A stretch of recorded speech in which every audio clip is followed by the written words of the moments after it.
Hay momentos que nuestra salud se ve amenazada privándonos de una calidad de vida sin importar la edad debido a los dolores de espalda. Es por ello que desde la Clínica Quiropráctica Thompson te acompañamos en el proceso para que comiences a vivir nuevamente haciendo de la quiropráctica un nuevo estilo de vida a través de los ajustes manuales. Contamos con más de 33 años de experiencia ayudando a personas a tener una mejor calidad de vida.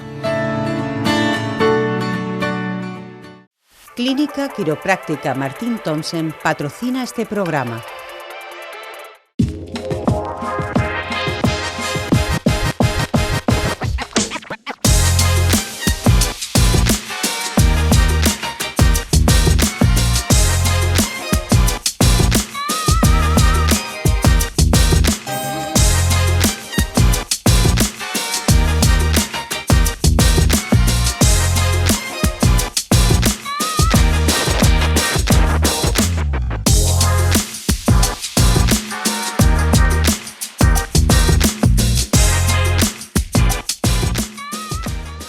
Muy buenas y bienvenidos a Onda Algeciras Televisión. Llegamos al ecuador de nuestra semana, pero ya saben ustedes que cada semana tenemos nosotros un programa dedicado a nuestro patrimonio, a nuestra cultura. Y vamos alternando, ¿no?, con varias asociaciones, concretamente con AEPA 2015 y con La Trocha, que son dos entidades que siempre van a defender el patrimonio. Y cuando hablamos de patrimonio podemos hablar de musical, artístico, humano, en definitiva, incluso natural. En definitiva, ellos están luchando siempre por nuestra ciudad. Y esta semana le toca el turno pues a La Trocha, que hoy viene su presidente, Carlos Gómez de Avellaneda, que le damos la bienvenida. Carlos, muy buenas tardes. Buenas tardes. Bienvenido a tu casa. Muchas gracias. Estoy a gustísimo siempre que estoy aquí, esa es la verdad. Y lo he dicho bien, ¿no? Entidades que lucháis por el patrimonio algecireño, ¿no? Por supuesto. Cuando hablamos de patrimonio, ahí se engloba. El patrimonio cultural es amplísimo y te quería hablar de una campaña un proyecto, campaña que lleva La Trocha hace años, muy pacientemente, y es la memoria urbana reciente de la ciudad, o sea, aquello que se puede anotar en base a memoria de personas, sin necesidad de recurrir necesariamente a documentos escritos o arqueológicos. Entonces vamos por sectores y hemos trabajado mucho y de algunos sectores ya podemos ofrecer resultados. ¿Qué es lo que se pretende con esta campaña? Pues muy sencillo, que todo aquellas cosas pequeñas que van a morir si no se recuerdan, de alguna manera se recuerden y haya una constancia de ellas. Los monumentos importantes, los momentos históricos importantes se recuerdan. Lo pequeño y lo cotidiano, pues muchas veces no. Y más en una ciudad como Algeciras, que está constantemente evolucionando. En este caso vamos a hablar de la zona urbana comprendida entre la calle Murillo, al norte, y luego la calle Ojo del Muelle al sur, o sea, el Callejón del Muro, el famoso Callejón del Muro, ahora ascendido a calle. A las calles. Calle Muro, lo cual puede crear un problema con la calle Rafael de Muro. Y bueno, pero ya afortunadamente no hay problema con el Murillo, claro, porque, del cual hablaremos también. Rafael de Muro está arriba, ¿no? Creo recordar, ¿no? Es la otra cuesta, es la cuesta más fuerte de Algeciras. Diremos que en Algeciras, como ya sabemos, hay una plataforma superior, Plaza Alta, y luego una plataforma, una llanura a nivel del mar, que es toda la zona del barrio de la Caridad y del Mercado. Entonces, esto se debe a una falla geológica, etc. Se comunican ambas zonas por cuestas. Estas cuestas son lo que más aborrece el que llega a Algeciras, y han tenido la culpa de que muchos viajeros en Algeciras han visto la parte baja y dicen, este es el pueblo, y arriba no han subido, que es donde está la parte, vamos a decir, más noble, de arquitectura y todo eso. Por no subir las cuestas, piensan que va a haber lo más alto de una cuesta de esta categoría. He dicho que la peor es la que tiene más ángulo, está Rafael de Muro, y desde el lado del mar, la que tiene menos ángulo, la más cómoda, es el Callejón del Muro. Vamos a ver cómo se origina el Callejón del Muro. Pues es muy sencillo. Cuando en el siglo XVIII se hace la calle real, posiblemente a los bordes de un camino que bajaba desde la Edad Media, desde arriba hasta el puerto, las traseras de esas casas daban al mar y había un espacio entre las casas y la muralla medieval. ¿Por qué? Porque en un principio estaba prohibido edificar sobre la muralla, porque aunque fuera antigua, era una cimentación magnífica para una fortificación a la moderna. Cuando eso ya no se tuvo en cuenta, se hizo otra manzana estrecha y larguísima sobre la muralla, utilizándola como cimentación, lo cual permitió que esas casas pudieran estar, la mayoría, con las olas batiendo sus cimientos. Tenemos fotografías, ¿no? Por ahí, ¿no? Hay alguna fotografía, pero aviso, el Callejón del Muro es interesantísimo desde el punto de vista sociológico, pero arquitectónicamente ha tenido tan poca entidad que no hay apenas fotografías de él. Igual que otras zonas, pues sí, han sido constantemente fotografiadas. Vamos a ver si hay alguna. ¿Estoy fuera de cámara? No, no te preocupes, no te preocupes. Venga, vale, vamos viendo fotografías. Vamos a ver ¿no? Por ahí. algunas cositas. A ver qué nos sale. Bueno, aquí tenemos una foto de la actual manzana. Abajo tenemos la calle Real, la manzana de la calle Real, y al otro lado el Callejón del Muro, que vemos que tiene unos volúmenes impresionantes, y lo que yo decía, una calle estrecha y larga, que se ha quedado en pequeñecina. Yo me estoy ahora mismo situando de la anterior a esta. Hay que buscar primero la calle Real, que sale... Que es la más gruesa, ¿no? Que la más viendo, gruesa, ¿no? Que sale del mercado, llega donde está el monumento a la Madre actualmente, ¿sí? Y luego va a parar a la Plaza Alta. Vale. Pues bien, la calle del Muro, ¿sí?, está entre esa manzana larga que vemos y el mar, porque todavía no se había edificado. Vale. Ahora vemos este cuadro, que desgraciadamente no conozco el autor, que nos habla de lo que es la actual calle del Muro. Y es una calle anodina, sin personalidad ninguna, una calle bastante fea y que realmente es difícil. No tiene edificios muy altos, ¿no? No tiene, exactamente, bueno, eso lo padecemos en todo el centro. No queda en este momento nada que recuerde a la calle antigua. Nada, han desaparecido todos los edificios, lo cual tampoco es para llorar mucho, porque eran edificaciones claro, aquí ya muy vemos pobres. Esas edificaciones.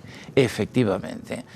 Lo único que se conserva es en ese pequeño solarcito que tiene unos bloques altos, ¿sí?, entre el solar amarillo y los bloques hay una muralla medieval, la muralla de la Barbacana. ¿Ahí? Es lo único exactamente.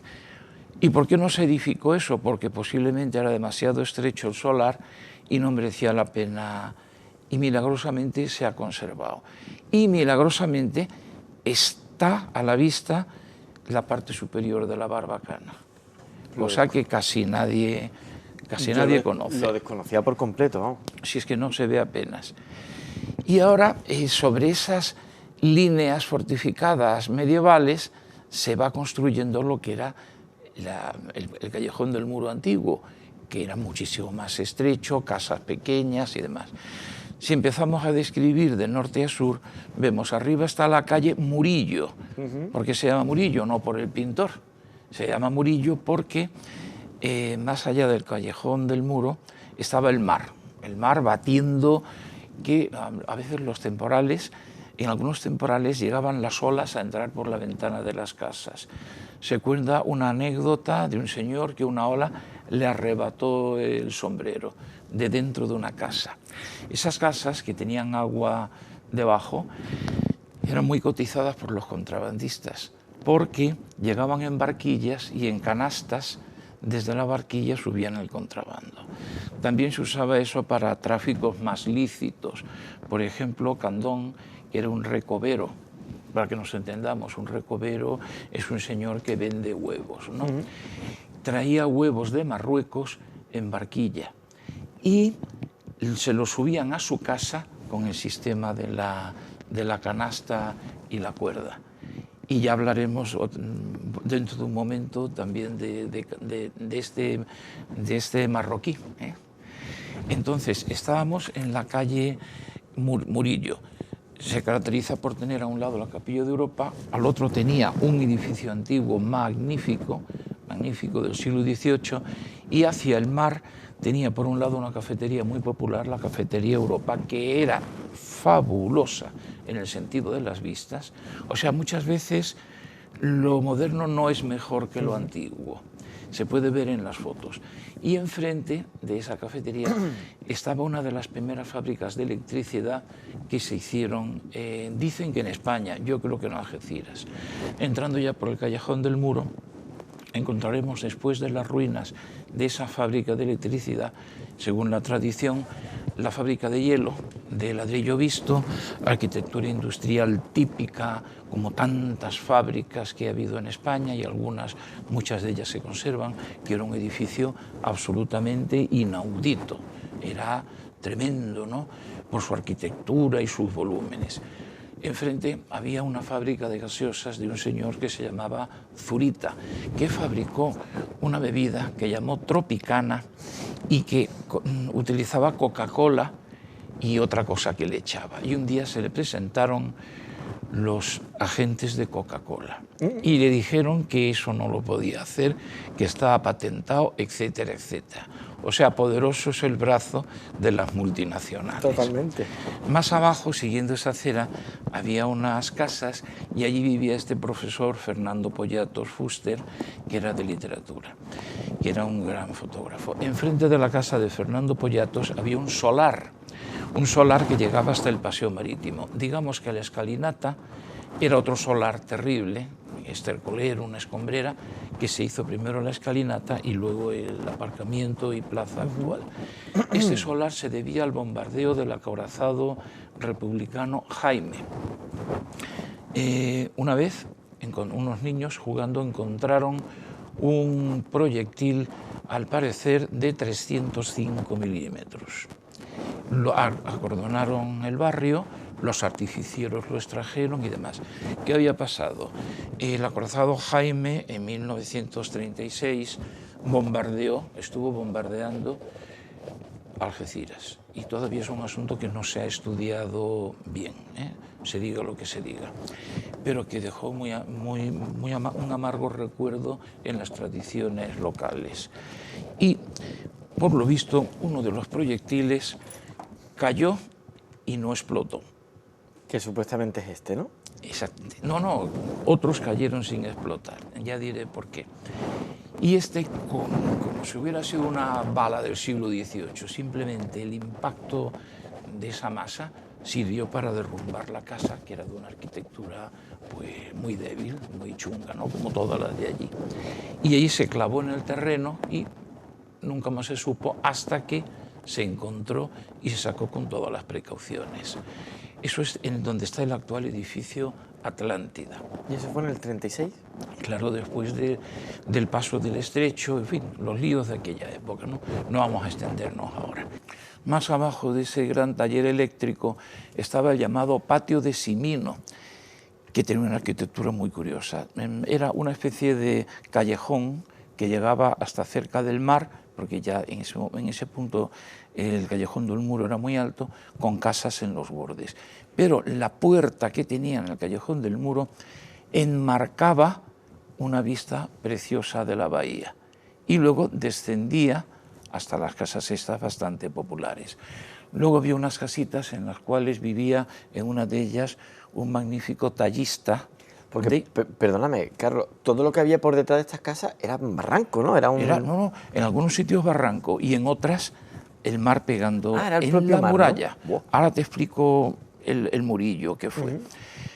Había un tallista que trabajaba para una fábrica de ataúdes, hacía los adornos de los ataúdes, que esa fábrica estaba a 15 metros de su casa, porque en la esquina entre el Callejón Bailén y el que no lo he mencionado antes y el Callejón del Muro había una fábrica de ataúdes que además le daba al barrio un tono de fondo. Siempre el pom-pom, pom-pom, de estar claveteando los ataúdes. En fin, enfrente había una casa muy siniestra que estaba, se llamaba la Casa Caída, y también era otro patio que estaba en ruinas. Más abajo había unas casitas muy peculiares que tenían una entrada en el Callejón del Muro y una terraza sobre la barbacana. O sea, y más abajo estaba un patio muy raro porque tenía varios pisos. Era una corrala de vecinos, pero pequeña relativamente, y hacia arriba. Le llamaban, creo, el patio de las peleas. Supongo que por ahí, por algo sería. En esa zona era la parte más estrecha del callejón. Enfrente de ese patio que he dicho había unos edificios muy grandes que eran las traseras de la calle Real. Más abajo estaba el patio del Moro, llamado así por este hombre, por Candón, que tenía el negocio de los huevos. Este era un patio perfecto tipo corrala, con 2 pisos, rectangular y, como todos estos patios, con servicios colectivos. Había otras casitas enfrente, muy humildes, y un elemento interesantísimo, la tienda del espartero. El espartero era un señor que, aprovechando una especie de rediente que formaba la calle ahora ha sido completamente rectificada y demás, trabajaba haciendo todo género de cosas en esparto, ya fueran serones para burros. Hay que decir que en aquella época todas las calles de Algeciras tenían las reatas de burros, que lo dejaban todo muy decorado en el suelo, y hacía todo género de elementos. Cuando ya no tenía sitio en ese localito, se trasladó a otro local en la calle del Ojo del Muelle. Había en esa zona, en la esquina, una famosísima bodega, la bodega de Flores, que era de estas que tienen unas barricas inmensas. Pero es que me estás diciendo usted que ahí había una actividad que claro, era no parar, ¿eh? Claro, por supuesto. Y es que ahora mismo usted lo está aquí nombrando y a día de hoy es impensable. Impensable. Esa bodega es de cuando en Algeciras había viñas, que en Algeciras no se hacía vino, por lo visto, pero sí se mandaba a otros sitios. Por lo visto, en la zona de Getares todavía quedan viñas salvajes. Esta era la típica bodega de marineros, de pescadores, que estaba en conexión con la famosísima bodega El Túnel, que estaba en la calle Rafael de Muro, donde ahora hay una pescadería, curiosamente, ¿no? Allí en el túnel se vendían todas las barcas y se compraban, y las que no se arreglaban en él, se vendían en él. Y hay escritores que han pasado por Algeciras, por ejemplo, Juan Marsé, se pilló unas borracheras espantosas, pero espantosas, en los 2 días que estuvo en Algeciras, como narra en uno de sus libros y tal, ¿no? Fue conectando una borrachera con otra, no salió prácticamente de allí, de la bodega de Flores. En fin, de las cosas que se va enterando uno poco a poco. Y ahora al otro lado, en la otra esquina, estaba la tabacalera, que la tabacalera en la calle de, ¿cómo se llama?, en el Ojo del Muelle, tenía una entrada, una de las casas que había allí, con unos azahares, que era una maravilla el olor que había. Y llegamos a el Ojo del Muelle. ¿Por qué se llama? Ahí lo tenemos. Se llama así porque realmente es un ojo, y es la parte superior de un arco medieval islámico, que según algunas teorías pudiera ser la entrada a las atarazanas. Cuidado, la plaza del mercado era un puerto interior, pero la entrada estaba por otro lado. Y detrás está el mar, ¿no? Sí, detrás está el mar. Se ha conservado, el arco se perdió hace muchísimos años y se ha conservado afortunadamente el topónimo. Digamos que a un lado está el banco, la casa esta donde está el burrito, ¿sí?, es el banco, el BBVA, ¿no? El BBVA.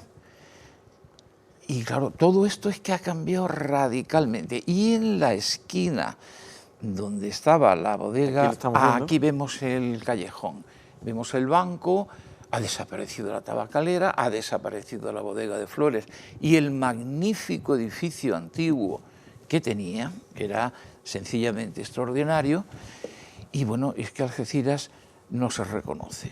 Pero pregunto, tras esta fotografía que estábamos viendo, ahí para hacer ese arco, que fue un arco muy bajo, o es que subió... Es que está relleno. O sea, Vale. todos los escombros de la destrucción de Algeciras están ahí debajo, bueno, todos no, están por otros sitios, precisamente para anular las atarazanas, si es que estaban efectivamente ahí. Vale, Tengo vale. una de las fotos que tiene una reconstrucción de cómo sería el arco. Claro, esto es hacer arqueología dificilísima, porque basándonos en unas fotografías de un monumento desaparecido hace 100 años, tratar de conseguir algo es... Aquí lo tenemos. Esta es una foto que te dice, estudiando la parte superior de ese arco un poco apuntado, podemos calcular, y por su tamaño, su ancho excepcional, se compara con las atarazanas de Málaga y con otras que hay en Marruecos, y pudiera ser la Puerta de las Atarazanas. ¿Tendría la altura entre 6,5 y 7 metros? Puede ser. Mira, ¿tú no has visto que el hospital militar está por debajo? Sí. Porque el terreno va subiendo cada vez que se hace, no ya por los escombros, sino cada vez que se hace un empedrado nuevo, sube. La Capilla de Europa estaba muy por debajo del nivel actual, apareció en la restauración y la subieron en el siglo XVIII para que estuviera. Y ahora tengo que hablar del Murillo. Ese agua golpeando contra las que los vecinos tenían que poner en los temporales, apuntalar las ventanas, acabó desapareciendo porque se hicieron los rellenos del paseo marítimo. Y el Murillo, aquí lo tenemos antes de hacer los rellenos. Y el Murillo... Es que eso es lo que yo le preguntaba. O sea, exactamente, usted- esto es usted visto me decía desde el sur. Que las olas daban en las casas, en los edificios. Totalmente. En muchas de ellas daban y entraba el agua por las Sí, ventanas. pero por ejemplo, ahí en medio parece que hay escombros, ¿no? Justo en mitad de la fotografía, ¿no? Sí, aquí todavía no han empezado a rellenar. ¿Que por qué hay tantas ventanas dando al mar precisamente con el levante? Pues vaya, pues habría que pensar en el contrabando. Veo dos cosas en A esta ver, a foto. ver. Primero, la cantidad de algas que hay, Sí. que hay en el borde, o sea, que no es nuevo. Y segundo, no sé, veo esa estampa muy de costa italiana. Sí, aquí ¿Verdad? aparece... Aquí vemos la fábrica de hielo, bueno, la supuesta fábrica de electricidad, arriba en primer plano. Luego la fábrica de hielo, que era una cosa inaudita, y luego las casas que estaban sobre la Barbacana y sus salientes. Tantas ventanas era para el contrabando, posiblemente. Y esa colina que vemos aquí también, primera Eso instancia, es donde se hizo la escalinata. vale. Era un vertedero horrible, y que fue fabuloso, pero ya hablaremos de la escalinata en otra ocasión. Pero que todo, Aquí la tenemos. todo lo que podemos volver, le voy a decir a mi Sí, compañera sí. Rocío que volvamos un momento a la foto anterior, porque si usted me está diciendo en la fotografía anterior que aquí, ¿no? Es que todo lo que se le ha ganado al mar. Se le ha ganado, Pues impresionante. Primero hicieron, como en tantas ocasiones, una especie de dique. Sí, y la porque me está gente iba... diciendo que todo eso sería la cera correspondiente pegada a donde estaría en la escalinata. Vamos a ver, para que nos entendamos. En la actualidad, delante de esas casas que vemos, están todos los bloques del paseo marítimo, que como se tuvieron que hacer sobre terreno y sobre arena y sobre mar, el pilotaje de algunas de estas casas del paseo marítimo fue terrible. Madre Fueron mía. metros y metros hasta conseguir estabilizar geotécnicamente las casas. Luego está... hay que considerar el paseo marítimo actual, que ya no es paseo marítimo, ya es una cosa, ¿no? Y luego ya todos los rellenos del llano amarillo. O sea que esto ha cambiado tremendamente. Pues mira, es de lo más pintoresco pero las cosas pintorescas muchas veces están bien para los grabados del siglo XIX, porque no te quiero decir las ratas, las condiciones de insalubridad, las viviendas, las infraviviendas que había, o sea, es un pasado que no debemos recordar con nostalgia. Acababa de salir la foto de la escalinata, la recuperamos porque... Sí, porque hay cosillas que decir de ahí. Que también pertenece a ese sector, ¿no? La escalinata. Sí, también se puede hablar. Vamos a ver la de la escalinata, si puede ser. Vamos a ver, en primer lugar, encima de la escalinata, la casa que vemos es donde, en los bajos, se hizo la cafetería Europa, ¿no? Que era una vista encantadora. Luego pasamos de la torre de la iglesia y vamos a ver una cosita que asoma, que es la espadaña de la capilla de Europa. A la izquierda. Y la casa que la tapa es la fábrica de Zurita. Y luego un pilar que hay más a la izquierda, ¿sí?, son las ruinas de la supuesta fábrica de electricidad. O sea que tienen, cada foto de Algeciras tiene mucho que comentar. Y vemos que la escalinata está dividida en 3 partes, ¿no? O en casi, Sí, bueno, sí. casi 4. Fue una iniciativa fabulosa. Hay una leyenda que es que la levantaron en honor al paso de... No, se levantó porque era un solar y fue una mejora urbana impresionante. Luego le pusieron un monolito abajo que sí era conmemorativo del paso del Estrecho, pero que lo quitaron luego y no tenía mayor. La escalinata no se debió derribar. Tenía que haberse buscado otro tipo de soluciones a la suciedad que tenía, haber iluminado bien, haber vigilado, etc. Pero bueno, es un asunto que no quiero entrar ahora porque sería largo. Esta foto nos permite ver parte de lo que eran los rellenos del Murillo. A la izquierda vemos todavía alguna de esas casas viejísimas y feas. Y delante lo que hemos visto como agua es un relleno, que luego se hizo el verdadero paseo marítimo, que tenía una escollera donde pescaba la gente. Una vez pescaron una langosta. Sí, escaparía de algún barco. Ahí vemos una hilera de autobuses, pero muchas veces se formaba ahí una hilera de coches que era algo parecido a lo que hacemos ahora con la ITV. Sí. Algo así, ¿no? Y como había muy pocos coches en Algeciras, pues claro, la hilera tenía, pues yo qué sé, 40 coches y ya está, ¿no? Y en esos vemos unas tapias.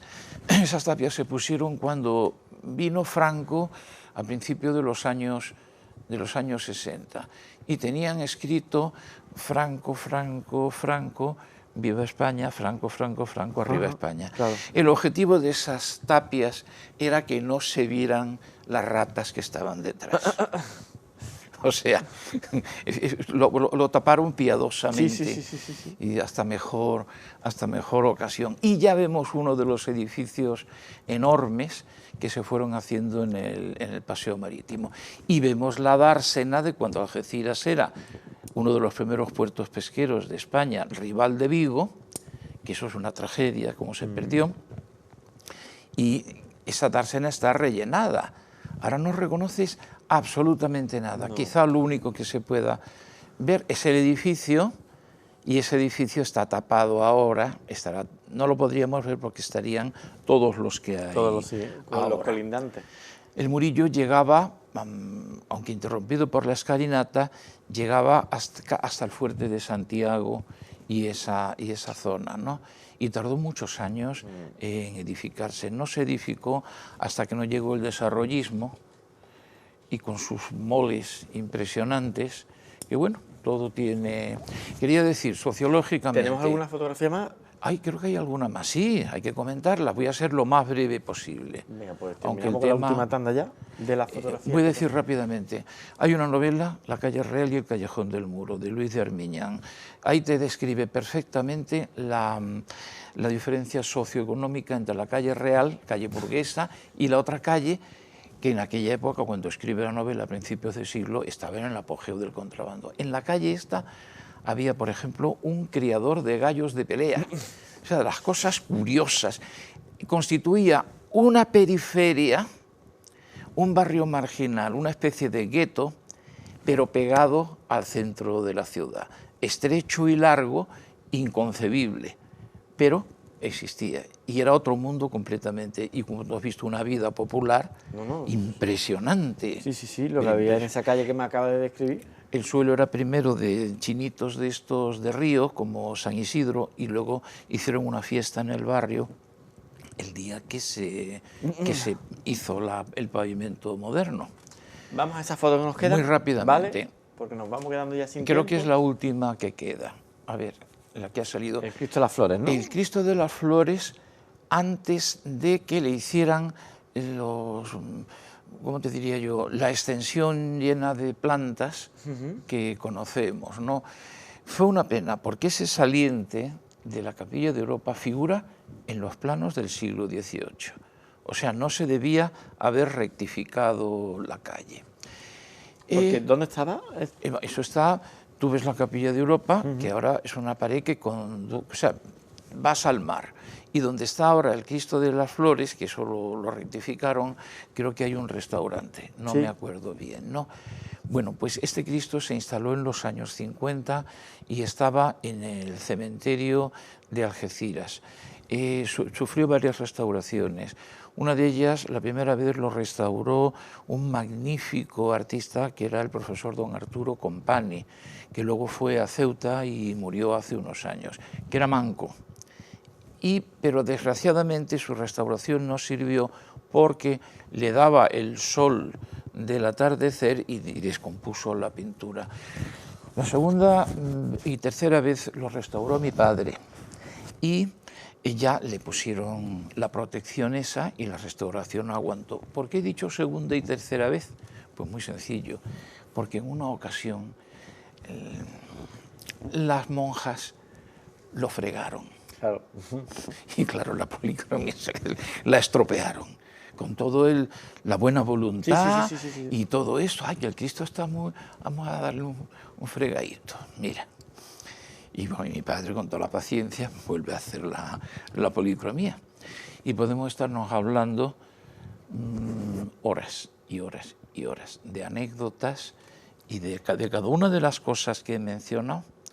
Se puede decir 1.000.000 de anécdotas, pero la idea de la trocha es que todo esto, aquello que nunca sea ofensivo para nadie, quede constancia, y además es un proyecto en el cual invitamos a todos los algecireños a participar. Todo aquel que tenga algo, sea del barrio que sea lo que sea, que decir, que tenga ganas de que esa tradición se conserve, que hable con nosotros. Nosotros tomamos nota más felices que nada.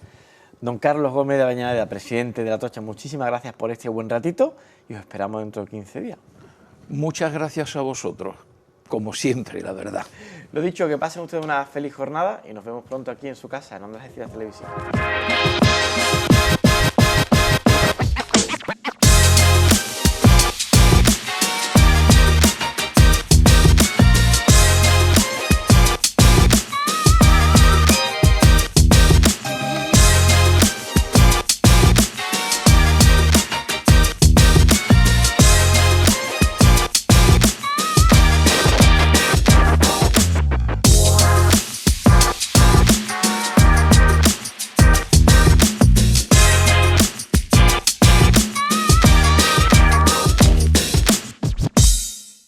Clínica Quiropráctica Martín Thompson patrocina este programa. Hay momentos que nuestra salud se ve amenazada privándonos de una calidad de vida sin importar la edad debido a los dolores de espalda.